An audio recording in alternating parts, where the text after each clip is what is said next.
No olvides darle like y suscribirte a nuestro canal. Esto pasó hace unos 6 años, pero todavía lo tengo muy presente, como si hubiera ocurrido la semana pasada. Es de esas cosas que se te quedan grabadas no porque quieras recordarlas, sino porque no puedes dejar de hacerlo. La vida siguió, claro, pero cada cierto tiempo, sin razón aparente, vuelvo a pensar en aquella noche, intentando darle una explicación lógica. Spoiler, aún no la tengo. En ese entonces estaba saliendo con Laura. Llevábamos ya algunos meses juntos y nos llevábamos muy bien, aunque nuestras agendas eran un desastre. Yo trabajaba en un restaurante, turno vespertino, casi nocturno, y ella estudiaba en la universidad todo el día. A veces era un milagro coincidir, pero hacíamos lo posible por vernos, incluso si eso significaba salir a medianoche a tomar un café y platicar como si el mundo no estuviera dormido. Esa noche, como tantas otras, quedamos en vernos después de nuestras respectivas rutinas. Era jueves, lo recuerdo porque al día siguiente yo entraba más tarde. Nos encontramos en una cafetería que abría 24 horas, una de esas que huelen a café quemado y pastel de chocolate rancio, pero que para nosotros tenía cierto encanto. Tenía sillones viejos, una máquina de discos desconectada desde hace años y siempre estaba medio vacía a esas horas. Nos gustaba sentarnos en la mesa del rincón, justo debajo de una lámpara que parpadeaba de vez en cuando. Eran las 11:30 de la noche cuando llegamos. Hablamos de todo un poco, su examen de fisiología, una discusión que tuve en el trabajo con un cliente insoportable, lo mucho que odiábamos el tráfico de la ciudad y lo cansados que nos sentíamos últimamente. Fue una charla normal, sin nada raro. Todo fluyó como siempre, entre risas, silencios cómodos y algún que otro bostezo. Salimos casi a la 1 de la madrugada. Manejé hasta su casa, que estaba a unos 15 minutos de la cafetería. Era una casa antigua, de esas con techos altos y mosaicos de colores en la entrada. Tenía un jardincito al frente, con plantas que siempre parecían al borde de morir, pero seguían resistiendo. Y al frente, una reja negra de hierro, un poco oxidada, que daba directamente a la puerta principal. Nada fuera de lo común. Como era costumbre, me estacioné frente a la casa y me bajé para acompañarla hasta la entrada. Charlamos un par de minutos más, cosas sencillas, nada trascendental. Le di un beso en la frente, le dije que descansara y ella sonrió antes de abrir la reja del jardín y caminar hacia la puerta. La vi meter la llave y desaparecer dentro de la casa. Me di la vuelta y caminé hacia el auto. Me subí, cerré la puerta, ajusté el asiento y puse las manos sobre el volante. Antes de arrancar, como siempre hacía, volteé a verla una última vez, y ahí fue cuando todo cambió. Laura estaba parada detrás de la reja, exactamente donde la había dejado, a unos pasos de la entrada. No se había metido, no parecía haber avanzado ni un centímetro desde que me di la vuelta. Estaba ahí, mirándome. No sonreía, no se movía, no decía nada. Tenía una expresión completamente neutra, pero por alguna razón me pareció profundamente inquietante, como si me estuviera analizando o esperando algo. Al principio pensé que tal vez había olvidado algo.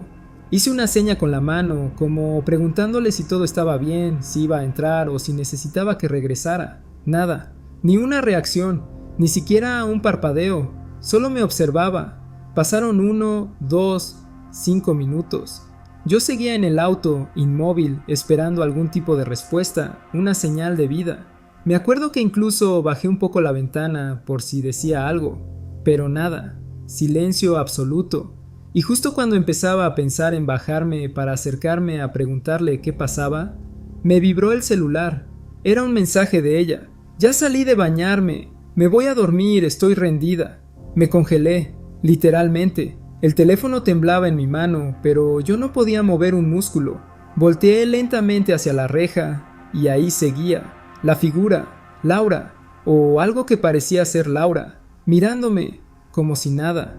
Le respondí con los dedos entumecidos. ¿No estabas afuera hace un segundo? ¿No te detuviste en la reja? Su respuesta llegó de inmediato, como si hubiera estado con el celular en la mano. No, entré y me fui directo al baño. Ni siquiera te vi cuando te subiste al coche. Sentí que me bajaba la presión. Me bajé del coche sin pensarlo, corriendo hacia la reja, buscando desesperadamente a esa figura. Pero ya no había nadie, el jardín estaba vacío, las luces apagadas, ni una sombra, todo en absoluto silencio. Regresé al coche con el corazón latiéndome en los oídos. No pude arrancar de inmediato. Me quedé ahí sentado un rato, respirando como si hubiera corrido una maratón. Le escribí de nuevo a Laura. Ella estaba igual de confundida. Al día siguiente revisó las cámaras de seguridad. Su papá tenía un sistema con sensores de movimiento, pero justo entre la 1 y la 1:07 el sistema hizo un salto. Aparecía ella entrando a la casa, y luego la siguiente imagen era la entrada completamente vacía, nada entre medio, como si el tiempo se hubiera borrado. Nunca encontramos una explicación. Durante un tiempo hablamos del tema, con algo de humor nervioso, como intentando quitarle peso, pero la verdad es que ninguno de los dos lo entendió jamás. Lo más cerca que estuvimos fue pensar en un doppelganger, una copia exacta, un reflejo que no imitaba, solo observaba, como si quisiera entenderme, o recordarme, o advertirme de algo. Hoy en día ya no estoy con Laura. Cada quien siguió su camino, pero todavía en esas noches en que uno no puede dormir y la mente se va a lugares raros, vuelvo a recordar esa mirada fija, esa figura estática, callada, que me observaba desde el otro lado de la reja. Cuando era niña, solía jugar con 2 niños que vivían, supuestamente, en la casa de al lado. Eran hermanos. El mayor era un niño que tendría 1 o 2 años más que yo, y la menor era una niña un poco más chica. Siempre que venían, aparecían juntos, casi como si fueran inseparables. Jugábamos en el patio de mi casa durante horas. Trepábamos árboles, hacíamos carreras improvisadas, inventábamos historias, construíamos pequeñas fortalezas con ramas y mantas viejas. Recuerdo que el niño, no puedo creer que ya ni siquiera me acuerde de su nombre, era mi mejor amigo en ese entonces. Me sentía feliz cuando él estaba cerca y me rompió el corazón cuando nos mudamos y tuve que despedirme. Siempre asumí que eran los hijos de los vecinos. Nunca me detuve a pensar por qué nunca los vi con adultos, por qué nunca los vi entrar o salir de una casa, o por qué, ahora que lo pienso, siempre llegaban por el mismo camino, desde los árboles, más allá del límite del patio trasero donde empezaba el arroyo.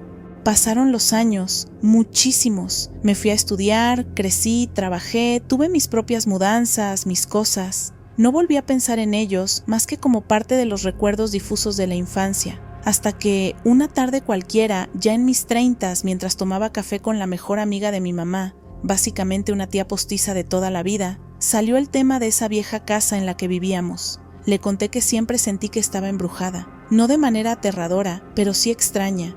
Dije algo como, a veces veía cosas, sombras o escuchaba pasos, risas. De verdad, yo juraría que ahí había un fantasma. Ella soltó una carcajada medio nerviosa y me dijo, te creo totalmente. Cuando yo te cuidaba de niña, muchas veces te veía desde la ventana, jugando afuera, muerta de la risa, hablando y corriendo como si estuvieras con alguien, pero nunca había nadie contigo. Ahí se me detuvo el corazón. ¿Cómo que sola? ¿Y los niños vecinos? Ella me miró confundida. ¿Qué niños? Yo nunca vi a ningún niño contigo. Siempre pensé que hablabas sola, como hacen los niños pequeños cuando juegan. Te veías feliz, eso sí, así que nunca me preocupé. Sentí un vacío extraño en el pecho, como si algo dentro de mí se rompiera un poco. Me quedé callada por unos segundos, procesando, porque claro, ahora tenía sentido. Nunca vi a los papás de esos niños, nunca supe exactamente de qué casa venían, y siempre salían desde los árboles junto al arroyo, no desde la calle ni el vecindario. Después de ese día, no pude evitar repasar todos esos momentos en mi cabeza. Recordaba perfectamente la textura de las manos del niño cuando me ayudaba a subir a la rama más alta, sus risas, las bromas internas que teníamos, cómo la niña siempre usaba un lazo rojo en el cabello, aunque no importaba cuántas veces se le cayera. No se sentían imaginarios, eran reales para mí, tan reales como el calor del sol o el pasto bajo los pies, y eso fue lo más inquietante. Pensar que los amigos con los que compartí tantos días de verano, los que fueron mi pequeño mundo cuando era niña, quizás nunca estuvieron vivos, que ese niño, el que fue mi mejor amigo durante una parte tan pura de mi vida, podría haber sido un fantasma. Nunca he vuelto a verlos, ni siquiera cuando regresé años después a ver la casa vieja desde la calle. Todo se sentía más pequeño, más silencioso, y los árboles junto al arroyo seguían ahí, quietos, como si guardaran un secreto. Desde entonces me he preguntado muchas veces qué eran realmente. ¿Eran ecos de algo que pasó allí antes? ¿Almas que se quedaron? ¿Proyecciones de algo más? No lo sé, pero aún hoy, cuando pienso en ellos, no lo hago con miedo, lo hago con una tristeza extraña, como cuando uno recuerda un sueño hermoso y se da cuenta de que nunca fue real, y aún así, parte de mí cree que sí lo fue.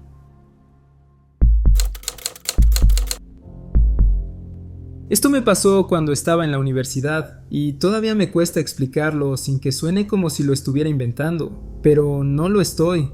Lo recuerdo tan claramente como si hubiera pasado ayer, aunque en realidad ya pasaron varios años, y aún así, no hay forma de que encaje con nada lógico. Yo vivía en un departamento a unos 10 minutos del campus, en carro. Era un lugar pequeño, una construcción medio vieja, con paredes delgadas y mala señal en el celular. Pero me gustaba porque estaba cerca de todo y no era caro. Mis amigos solían quedarse en las residencias estudiantiles dentro del campus, así que muchas noches, después de estudiar o simplemente perder el tiempo viendo películas, me tocaba manejar de regreso ya bastante tarde. Esa noche en particular era una de esas en las que no piensas mucho. Me acuerdo que estuve en el cuarto de Marco, uno de mis mejores amigos desde el primer semestre. Solo estábamos él y yo hablando tonterías, comiendo papas, escuchando música en voz baja. Nada fuera de lo común. Eran alrededor de las 2:45 cuando decidí irme. Marco bostezó, me dijo que se iba a tirar en la cama y que lo despertara si necesitaba quedarme a dormir. Le dije que no, que estaba bien, que tenía clase hasta las 11 y prefería dormir en mi cama. Como siempre, abrí Waze para que me diera la mejor ruta de regreso. Había una construcción cerca del campus y a esa hora a veces cerraban calles. La app me marcó una ruta diferente a la habitual, con un tiempo estimado de llegada de 20 minutos. Nada raro. Salí del campus, pasé los primeros semáforos y justo cuando tomé el desvío hacia la carretera secundaria que Waze me marcaba, el camino se llenó de una neblina densa. No era neblina normal, era de esas que parecen salir de una película de terror, en las que apenas puedes ver a 5 o 10 metros frente a ti. Todo se volvió blanco, espeso, como si hubiera entrado en otro espacio. Reduje la velocidad al mínimo. Iba tan lento que un gato podría haberme rebasado trotando. Y mientras manejaba, concentrado, con los ojos entrecerrados y los hombros tensos, algo raro empezó a pasar. No recuerdo nada más. Solo tengo ese último recuerdo de ir a 20 km por hora, con las luces bajas para no encandilarme con la niebla, y después, nada. Lo siguiente que recuerdo es estar entrando al estacionamiento de mi edificio. No estaba confundido, ni me sentía desorientado, ni había dado vueltas innecesarias. Simplemente estaba de vuelta. Y fue entonces que noté lo más extraño. El reloj del tablero marcaba las 2:47. Un par de minutos después de haber salido del campus. Pensé que tal vez el reloj del auto estaba mal sincronizado, pero cuando miré el celular, decía la misma hora, y eso no era todo. Me quedé sentado unos segundos en completo silencio. No podía entenderlo. No es como si me hubiera dormido al volante. No hubo ningún momento de pérdida de conciencia. Y sin embargo, no recordaba haber pasado por las calles, ni haber girado, ni los baches que siempre me hacían maldecir cerca de la gasolinera. Nada. Era como si hubiera sido transportado directamente, sin haber conducido. Pensando que tal vez estaba en una especie de estado raro por el sueño o por el estrés, hice lo que cualquier persona cuerda haría. Llamé a Marco. «Oye, ¿ya te dormiste?», le pregunté cuando contestó. Su respuesta me dejó helado. «¿Qué? ¿Dormirme? Acabas de salir hace menos de un minuto. Apenas cerraste la puerta», me dijo, sorprendido. «¿Ya estás en tu casa?». Iba a responderle, pero la llamada se cortó de repente. Pensé, bueno, la señal aquí siempre ha sido una porquería. Lo intenté de nuevo, pero no entraba la llamada. Apagué el celular, lo prendí, nada.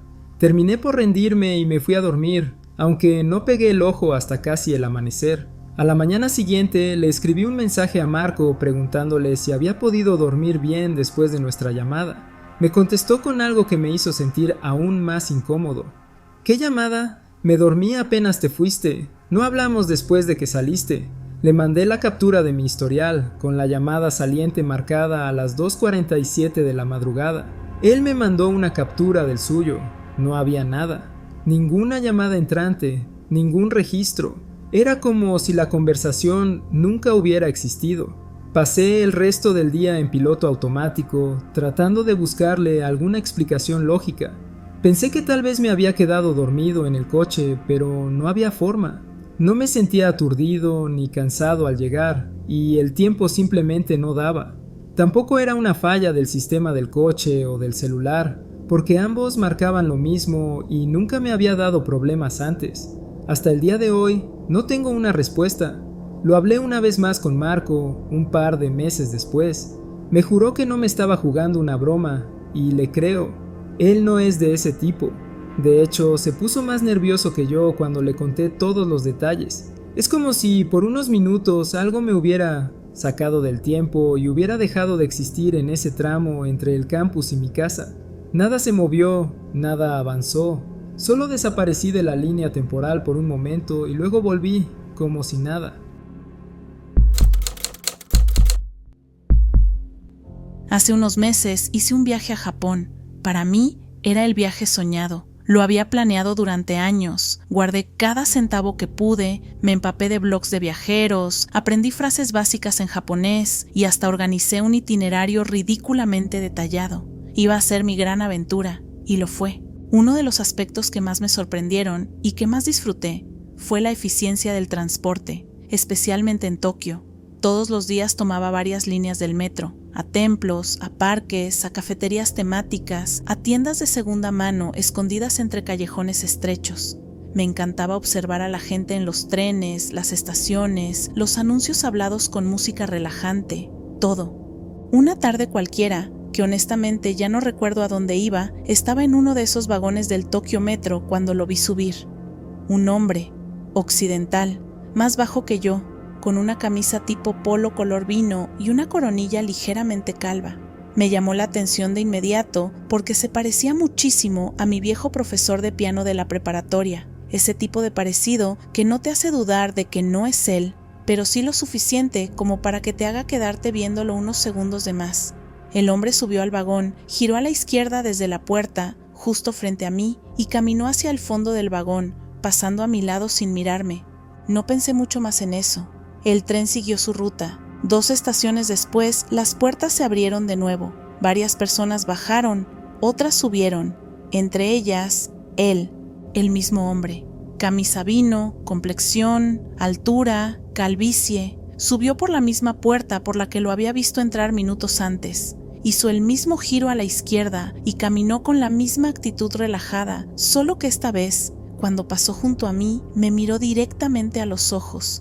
Y lo que vi en su mirada me dejó helada. No fue una expresión casual o indiferente, fue una mirada cargada de asombro, como si él también me reconociera, pero no como quien dice, «Ah, te he visto antes», sino como quien ve algo que no debería estar ahí, como si yo fuera un error en la Matrix, como si él acabara de ver un fantasma. Yo me quedé congelada, volteé discretamente para mirar hacia el fondo del vagón, pero el primer hombre, el que subió antes, ya no estaba. Al menos no lo vi en ningún lado. Me sentí incómodamente confundida. ¿Había bajado sin que me diera cuenta? ¿Era otro hombre parecido? ¿Mi mente me estaba jugando una broma por el cansancio? Pero no podía ser coincidencia. Era el mismo. La ropa, los pasos, incluso la forma en que se sujetaba del pasamanos. Todo era idéntico. Pasé el resto del trayecto con una mezcla extraña de curiosidad y ansiedad. Al llegar a mi destino, bajé rápido del vagón, casi evitando volver a cruzar miradas con él. Caminé hasta la salida de la estación, sintiéndome observada, aunque no me atrevía a girar. Esa noche, cuando regresé al hotel, traté de racionalizarlo. Le conté a una amiga por videollamada lo que me había pasado. Se rió y me dijo que probablemente era alguien con un gemelo o que el vagón había dado la vuelta en algún punto y yo no me di cuenta. Pero el metro de Tokio no funciona así.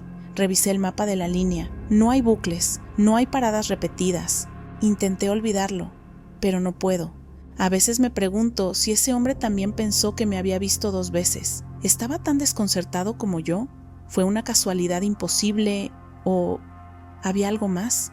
Como si por un instante algo en la realidad hubiera fallado, permitiéndonos a los dos presenciar ese pequeño desajuste. Esto me pasó cuando tenía unos 15 años, más o menos. Era esa etapa en la que los videojuegos eran prácticamente todo lo que me importaba. Estaba en secundaria, no tenía muchas responsabilidades más allá de hacer tarea y no quedarme dormido en clase. y mi consola GameCube era como una extensión de mi cuerpo. Recuerdo que en esos días estaba completamente obsesionado con Super Mario Sunshine. Lo había conseguido hacía poco y no podía soltarlo. Un sábado decidí llevar mi GameCube a casa de mi primo Iván. Él tenía mi misma edad y cada tanto nos juntábamos a jugar, a intercambiar juegos o simplemente a pasar la tarde echando relajo. Ese día yo iba preparado, llevaba mi consola, un par de controles extra y varios juegos, incluyendo el famoso Mario Sunshine, que era el que más me emocionaba mostrarle. Llegué a su casa como a las 3 de la tarde. Su cuarto era ese típico caos adolescente. Pósters en las paredes, ropa tirada, olor a papitas y cables enredados con los audífonos. Instalé mi consola en la tele vieja que tenía en una esquina, conecté todo y encendí el GameCube. Apareció el logo clásico, ese sonido reconfortante que ya me sabía de memoria, y Super Mario Sunshine arrancó sin problema. Jugamos como por 2 horas, tomando turnos, bromeando, intentando conseguir los shines más difíciles. Todo iba normal. Pero en un momento, mientras Iván estaba jugando, algo me hizo detenerme. Me entró una duda extraña, una especie de ¿y sí? La noche anterior, recordé de pronto, había sacado el disco del Mario Sunshine para jugar otra cosa. Estaba casi seguro de eso. Así que me levanté, tomé mi mochila del piso, la abrí y busqué el estuche del juego. Y ahí fue donde todo se puso raro. Abrí el estuche y ahí estaba el disco. El disco de Mario Sunshine estaba bien guardado dentro del estuche, tal como lo recordaba. Lo tomé con la mano y lo revisé. No era otro juego, ni una copia, ni nada por el estilo. Era el disco. Pero, entonces, ¿qué estaba corriendo en la consola? Porque el juego seguía ahí, en la pantalla, funcionando perfecto. No se había detenido, no había error, no había pantalla negra. Todo estaba tal cual, como si nada. Miré a Iván, que seguía jugando sin darse cuenta de nada, y le dije, «Oye, espera, ¿estás viendo esto?» Le mostré el estuche con el disco adentro, y al principio pensó que era una broma. Hasta que se levantó, lo vio con sus propios ojos y se quedó igual de confundido. «¿Entonces, con qué estamos jugando?», preguntó. Ninguno de los dos tenía una respuesta, y como buen adolescente curioso e imprudente, decidí abrir la tapa del GameCube para comprobar qué había dentro. Apenas levanté la tapa, la pantalla se congeló y de inmediato empezó a salir un sonido espantoso de los altavoces. No era solo estática o un error de sistema, era una mezcla de chillidos, pitidos, como un grito digital distorsionado, como si el GameCube estuviera gritando. Saltamos del susto. Yo me apresuré a desconectar la consola directamente del enchufe, porque el sonido no paraba ni aunque cerrara la tapa. El cuarto se quedó en silencio absoluto después de eso. Solo se escuchaban nuestras respiraciones y el zumbido leve de la televisión sin señal. Nos miramos. Estábamos tan confundidos como asustados. Intentamos racionalizarlo. Seguramente fue un glitch, algo raro del sistema, dijo Iván. Yo no dije nada, solo conecté de nuevo la consola. Esta vez, cuando la encendí, apareció el menú inicial del GameCube con normalidad, pero mostraba el mensaje, inserte un disco de juego. Ahora sí, todo parecía funcionar como debería. Puse el disco en la consola y el juego arrancó, sin problemas. Pero no volvimos a tocarlo ese día. El resto de la tarde nos quedamos sentados viendo cualquier otra cosa en la tele, tratando de no pensar en eso. Pero claro que lo pensamos y mucho.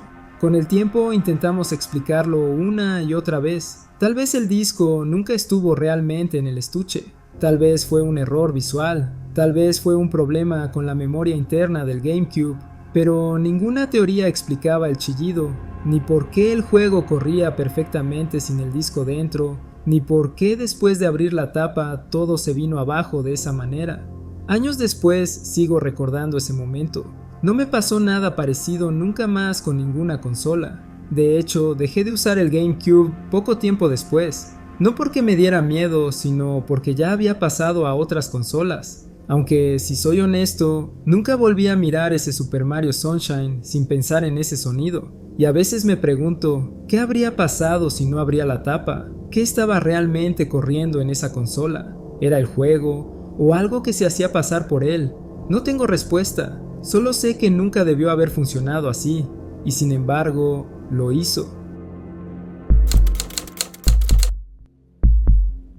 No he podido sacarme esto de la cabeza y, sinceramente, ya me está volviendo un poco loca. Me pasó la semana pasada y por más vueltas que le doy, no encuentro una explicación lógica. Y eso es lo que más me frustra, porque soy una persona bastante meticulosa, especialmente en la cocina. Siempre he sido de las que organiza todo por tamaños y por función. Ese día estaba cocinando algo sencillo, arroz con carne de cerdo. Vivo sola, así que intento hacer comidas que me duren un par de días para no estar cocinando diario. Me acordé de que el arroz tarda unos 20 minutos en hacerse y el cerdo como 45. Ya tenía el agua hirviendo para el arroz cuando me di cuenta, así que pensé, ok, mejor meto el cerdo al horno ya y dejo el arroz en pausa para que todo esté listo más o menos al mismo tiempo. Entonces hice justo eso. Puse el cerdo en el horno, apagué el fuego del arroz, quité la tapa de la olla para que no siguiera cocinándose con el vapor y la dejé al lado, justo al lado de la olla. La tapa era la que siempre uso para esa olla en particular. Encajaba perfecto, sin holguras, ni muy grande ni muy chica. Luego me senté en la mesa de la cocina a jugar un crucigrama en el celular mientras pasaban unos 10 minutos. Y aquí es donde todo se vuelve extraño. Cuando me levanté para volver a prender el fuego y seguir cocinando, noté de inmediato que la tapa que estaba sobre la olla ya no era la misma. Era visiblemente más grande, sobresalía por los lados y se tambaleaba si intentabas moverla. Enseguida la reconocí. Era una tapa idéntica a la que uso con una olla mucho más grande que casi nunca toco. Me pareció raro, pero lo primero que pensé fue que tal vez me equivoqué desde el principio.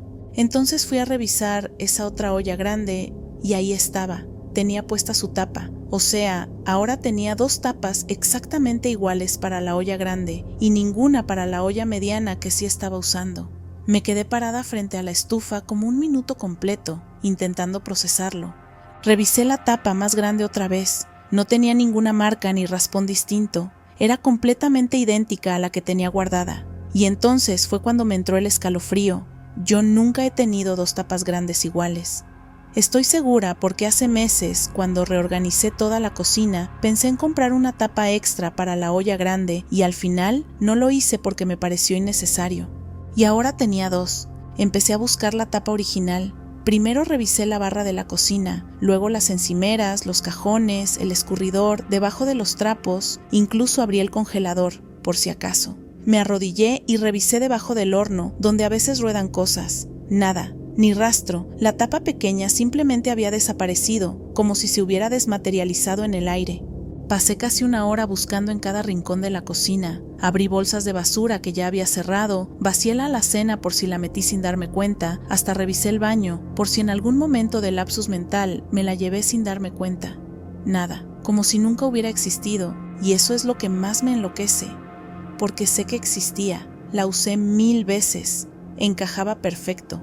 Tenía un pequeño chip en la parte del mango, una marca que siempre usaba para distinguirla de las otras, y ahora simplemente no está, y en su lugar tengo una segunda tapa grande, idéntica a la otra que ya tenía. Intenté convencerme de que me equivoqué desde el principio, de que usé la tapa grande y no lo noté, pero no tiene sentido, era demasiado obvio, el ajuste era exacto, y ahora no hay manera de que esa tapa haya encajado sobre la olla pequeña sin que me diera cuenta. Ha pasado 1 semana. Desde entonces he hecho una limpieza profunda en la cocina. Literalmente todo. Sacudí repisas, moví el refrigerador, vacié la parte de arriba de las alacenas. No hay tapa. Lo más inquietante es que nadie ha entrado a mi casa. Vivo sola, no tuve visitas, no hubo ningún motivo para que alguien se llevara la tapa o la cambiara por otra. Y mucho menos por una copia exacta de una tapa más grande que ni siquiera encaja en la olla que estaba usando. No he vuelto a usar esa tapa nueva. Está guardada en el mismo estante de siempre, pero cada vez que la veo me da una incomodidad difícil de explicar, como si algo no estuviera bien, como si esa tapa no debería estar aquí. Y cada vez que me acerco a la estufa, no puedo evitar pensar en qué momento exacto desapareció la otra, quién o qué la cambió sin que me diera cuenta. Antes de terminar este video, queremos darnos la oportunidad de saludar y agradecer a nuestra comunidad de tenebrosos.